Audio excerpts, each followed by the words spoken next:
Ever struggle to keep your title page pristine while still numbering the rest of your document?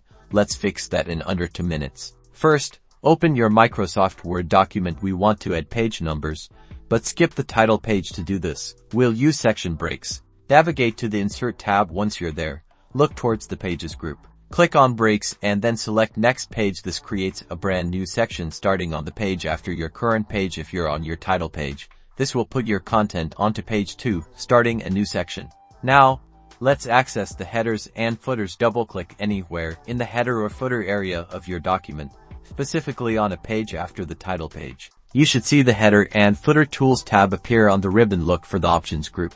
Crucially, check the box that says Different First Page. This tells Word to treat the first page of this section separately.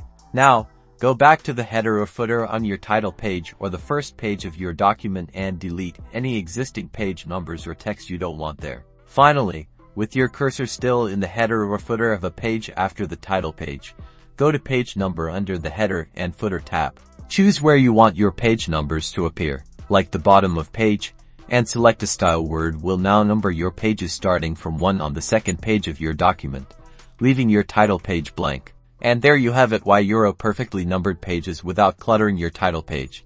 For more Word tips and tricks, be sure to subscribe.